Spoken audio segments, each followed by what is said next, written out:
ikut bersama dengan Kohler itu ada lebih dari 2.000 orang dan berhadapan dengan 3.000 pasukan Aceh.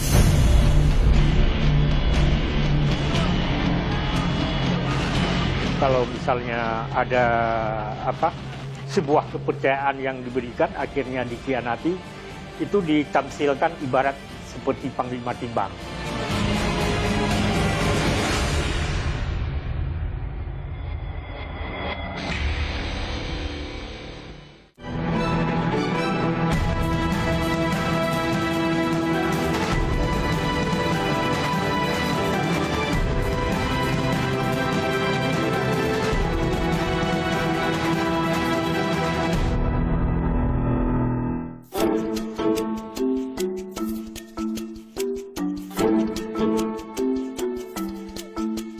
Kebersamaan terjalin erat dalam tradisi kenduri masyarakat Aceh. Ya, tradisi kenduri atau makan bersama dengan sajian berbagai lauk pauk khas Aceh ini bertujuan meningkatkan tali silaturahmi. Kenduri merupakan filosofi masyarakat Aceh, yaitu persaudaraan erat antar sesama. Ini pula yang dibuktikan masyarakat tanah Rencong saat berjuang melawan ketidakadilan. Perang Aceh memiliki sejarah yang tak lepas dari kemerdekaan bangsa Indonesia.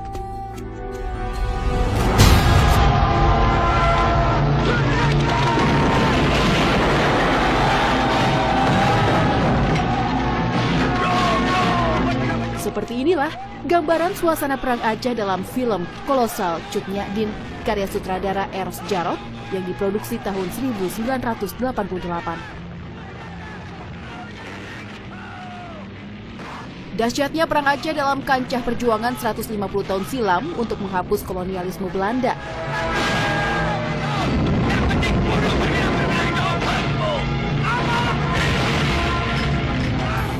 Perang Aceh adalah perang terlama di Nusantara dalam melawan kolonialisme. Diplomasi adalah kunci penting bagi Kesultanan Aceh untuk menjalin kerjasama dengan bangsa asing. Lalu faktor apa saja yang membuat kawasan ini begitu sulit ditaklukkan di abad 18 hingga ke-19? Ikuti penelusuran menggali cerita lebih dalam mengenai Perang Aceh yang berlangsung selama 31 tahun.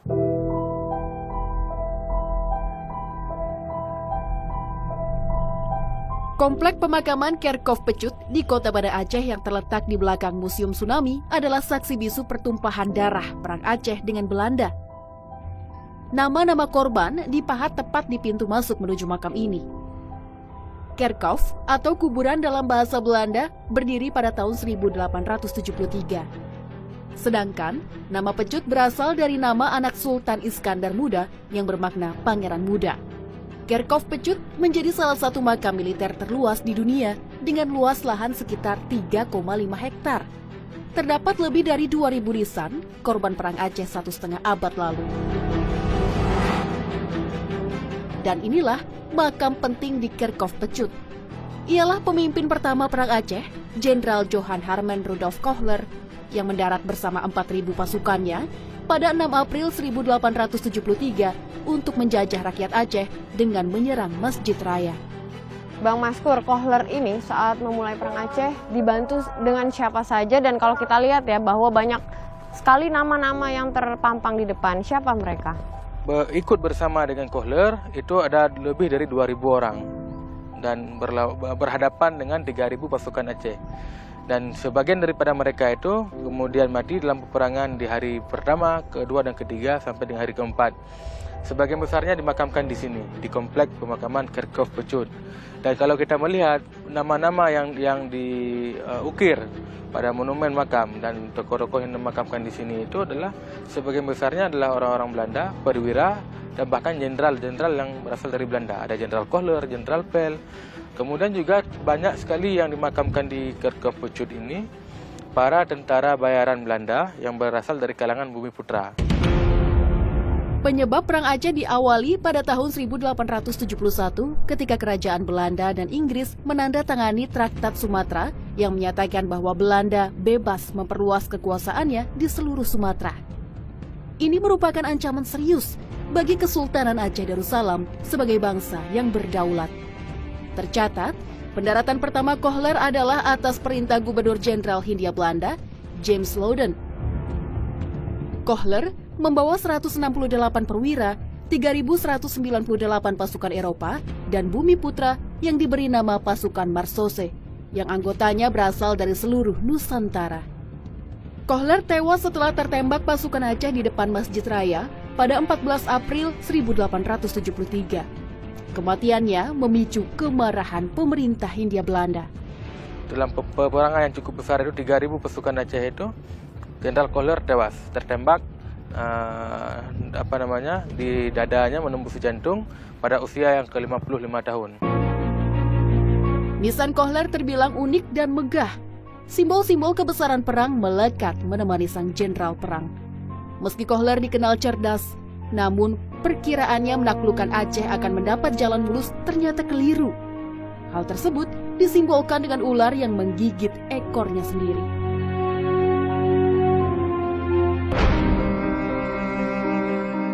Perang Aceh atau yang disebut sebagai Perang Kompeni dan Perang Sabi menghabiskan dana 16 juta gulden atau setara dengan 6 triliun rupiah pada saat ini. Sedangkan biaya tahun 1875 naik menjadi 9,5 juta gulden yang setara dengan 9 triliun rupiah. Hingga awal 1880, kerugian Belanda akibat perang ini mencapai lebih dari 115 juta gulden. Masjid Raya Baitur Rahman yang dibangun tahun 1612 oleh Sultan Iskandar Muda Mahkota Alam adalah kubu pertahanan terkuat bagi pejuang Aceh. Menilik sejarah Perang Aceh lebih dalam, saya dan Maskur, anggota Masyarakat Peduli Sejarah Aceh, melanjutkan perjalanan menuju tempat kejadian tertembaknya Jenderal Kohler. 14 April 1873, Jenderal Kohler, pemimpin berkebangsaan Belanda yang memimpin ekspedisi pertama Perang Aceh, tewas tertembak. Lokasinya adalah tepat di bawah pohon ini, dan pohon ini juga persis di depan Masjid Baitur Rahman. Bang Maskur, waktu itu penembakan Kohler ini bagaimana kronologinya? Di sini adalah kawasan ataupun tempat perterangan sengit antara orang Belanda dengan orang Aceh. Nah, Kohler tertembak pas di bawah pohon gelumpang, saja pohon gelumpang yang kemudian dilakap dengan pohon Kohler. Arah pelurunya dari arah selatan, seberang selatan Sungai Aceh, itu menghadap salah seorang sniper Aceh di sana, itu menembak, membidik Kohler dan terkena di bagian dadanya. Nah, pada saat itu dia mengatakan, "Oh Tuhan, aku tertembak." Dalam catatan literatur Perang Aceh, nama Teuku Imam Lengbata adalah seorang panglima Perang Aceh yang diduga sebagai penembak Kohler. Selain menjadi tempat ibadah, masjid ini juga menjadi pusat pendidikan Islam sejak abad ke-17. Satu hal juga yang menarik saya ingin katakan bahwa dalam masa perang ekspedisi pertama, juga salah satu korbannya itu adalah Imam Masjid Raya Baitur Rahman, yang pada saat itu beliau memeluk mushaf Al-Quran, dan mushaf itu berlumuran darah dan kemudian hari ini disimpan di Leiden. Museum Negeri Aceh di Kota Banda Aceh berumur 105 tahun ini menyimpan cerita heroik dan peninggalan para pejuang Aceh. Wani, kurator museum, menunjukkan lukisan besar yang menceritakan pendaratan agresi militer Belanda ke Aceh pada 9 Desember 1873. Ya, ini adalah gambaran betapa dahsyatnya Perang Aceh pada tahun 1873. Dan ini adalah gambaran pada saat agresi kedua Perang Aceh. Kak Wani, berdasarkan apa gambar ini, Kak? Berdasarkan itu ya tulisan Belanda tentang datangnya pasukan Belanda yang kedua kali, agresi kedua. Setelah yang pertama gagal di bulan April, datang lagi di bulan Desember, berhasil memukul mundur pasukan Aceh. Ini datang yang kedua kali ini sudah ditunggu sama pejuang Aceh, dan mereka berhasil memukul mundur sampai ke depan Masjid Raya dan akhirnya membakar Masjid Raya. Dendam Belanda semakin memanas. Pasukan Belanda yang hampir terkoyak akhirnya membakar Masjid Kesultanan Aceh di bawah pimpinan Jenderal Van Swieten. Betapa terluka rakyat Aceh kala itu, masjid kebanggaannya lenyap seketika. Untuk merebut kembali hati rakyat Aceh, akhirnya tahun 1879, Gubernur Sipil Militer Jenderal Van der Heyden kembali membangun Masjid Raya dengan menghabiskan dana sekitar 200.000 gulden yang diselesaikan selama 2 tahun. Selain membakar Masjid Kebanggaan Rakyat Aceh, Belanda juga menguasai Istana Kesultanan di bawah pimpinan Jenderal Van Swieten tahun 1874. Inilah peristiwa yang mengubah nama Aceh Darussalam. Sebelumnya, nama kerajaannya Aceh Darussalam, nama istananya Darudunia, nama kotanya adalah Bandar Aceh Darussalam. Ketika perebutan Istana Aceh, maka mereka mengubahnya menjadi Kota Raja. Pada masa Gubernur Ali Hashimi tahun 60-an itu diubah kembali menjadi Banda Aceh sampai sekarang. Awal abad ke-16, nama Aceh Darussalam disematkan oleh Sultan Ali Mughayat Shah untuk mempersatukan kerajaan-kerajaan di kawasan Aceh. Kesultanan ini memiliki daerah taklukkan yang sangat luas hingga ke semenanjung Malaysia. Aceh ini kan letaknya sangat strategis di jalur perdagangan internasional, berperannya Selat Malaka. Hasil-hasil bumi Aceh atau rempah-rempah yang kualitas terbaik ya mungkin di antara daerah-daerah lain di Nusantara. Itu yang menjadi rebutan bangsa-bangsa yang ada di dunia, kenapa mereka sangat berambisi untuk menguasai Aceh. Banyaknya gangguan bangsa asing, akhirnya Aceh menjalin kekerabatan dengan Turki di abad 16 di bawah Kesultanan Sultan Alauddin Riayat Shah Al-Kahar untuk melawan perompak dari Portugis. Ada suatu masa Aceh mengirimkan suatu utusan diplomasi yang waktu itu Sultan Aceh memberikan hadiah kepada Sultan Turki 4 buah kapal lada. 4 buah kapal yang berisi lada. Jalinan kerjasama antara Kesultanan Aceh dan Turki ditandai dengan lambang bendera pada kapal dan panji Perang Aceh. Ketika delegasi Aceh pulang ke Aceh waktu itu, Turki memberikan izin bahwa bendera Turki diizinkan oleh Sultan Turki untuk dikibarkan di atas kapal Aceh, agar Portugis yang sering menjadi perompak di laut itu tidak berani. Bendera Aceh yang dikatakan alam pedeng itu, jadi inspirasinya itu dari bendera Turki. Bintang bulannya, kemudian untuk tidak persis sama dengan bendera Aceh, maka ditambah gambar pedang. Merah itu biasa dipakai di waktu perang. Kondisi keras kerajaan jadi perang gitu. Tapi ketika damai dia pakai warna putih. Itu yang saya tahu. Bendera putih dengan gambar pedang terhunus yang dimaksud masih tersimpan di Museum Aceh hingga kini. Sadar wilayahnya mulai terancam oleh bangsa asing yang ingin merebut Bandar Aceh, Kesultanan makin memperluas jalinan kerjasama dengan Turki.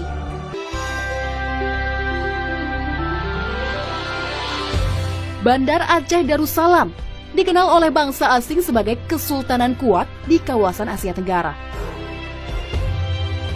Jalinan hubungan internasional Sultan Aceh dengan Khalifah Turki Utsmani terus meningkat.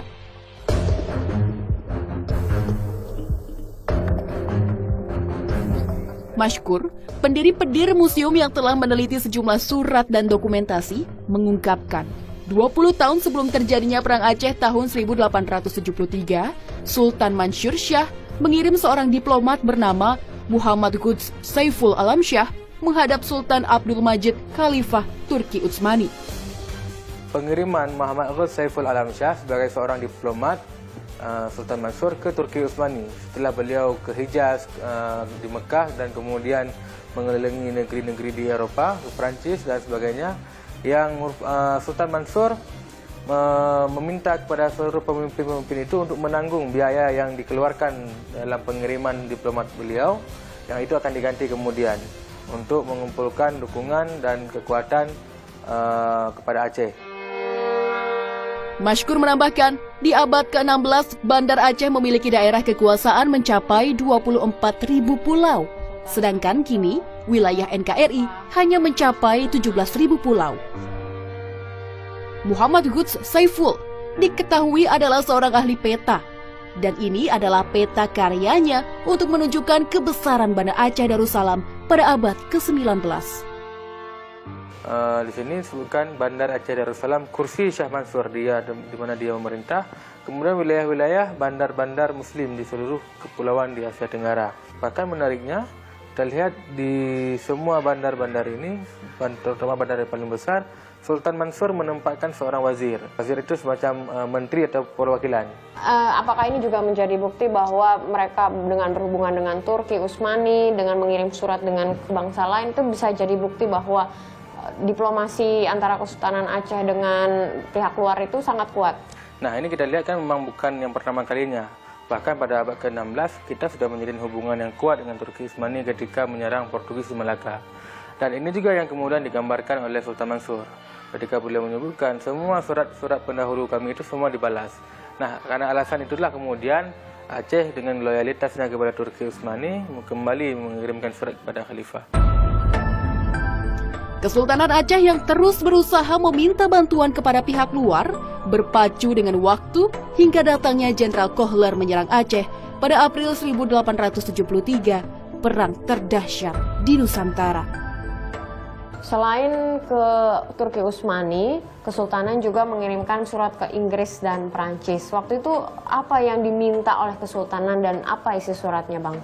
Ya, jadi diplomat yang dikirim pada saya itu adalah Muhammad Quds oleh Sultan Mansur, dan memang beliau dikirimkan ke Turki, Prancis, dan Inggris untuk meminta bantuan, meminta bantuan kepada mereka untuk biaya perang Aceh dengan Belanda. Bahkan Muhammad Quds itu menyampaikan permohonan yang cukup besar kepada pangeran di Prancis itu untuk membantu Aceh dalam melawan Belanda. Akhirnya bantuan itu tiba kah?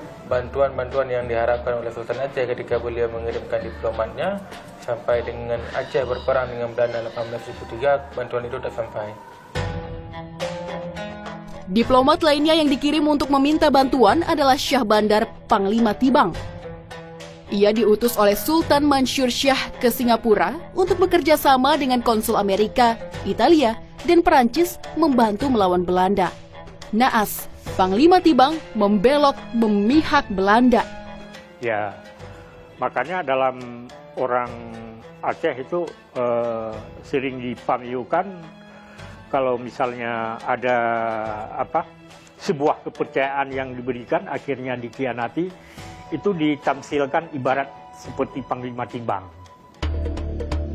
Meski kerap menemui kegagalan melawan Belanda, pemerintah Hindia Belanda mengakui bahwa rakyat Aceh sangat sulit ditaklukkan, seperti yang diungkapkan oleh Anthony Reid, penulis The Contest for North Sumatra.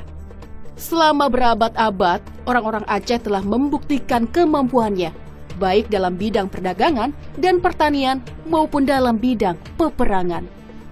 Selama perjuangannya melawan Belanda, rakyat Aceh telah membuktikan bahwa mereka layak mendapat perhatian besar dari orang-orang Eropa dan kaum Muslim di dunia. Di Aceh ini sejak kecil ada dibacakan hikayat pada anak kecil, hikayat Perang Sabi gitu. Itu jadi semangat luar biasa bagi orang Aceh. Aceh merupakan daerah masyarakatnya yang sangat luar biasa fanatisnya terhadap Islam. Ya. Jadi dari latar belakang itu Aceh menganggapnya perang dengan Belanda itu adalah perang suci.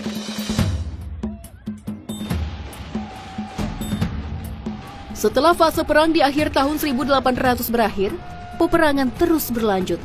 Hubungan diplomasi kesultanan mengalami kegagalan, dan politik adu domba Belanda digencarkan terus-menerus.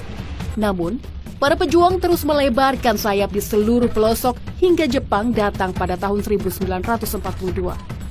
Ya, inilah kronik terbesar dalam sejarah Indonesia dalam menaklukkan kolonialisme dan imperialisme di tanah air.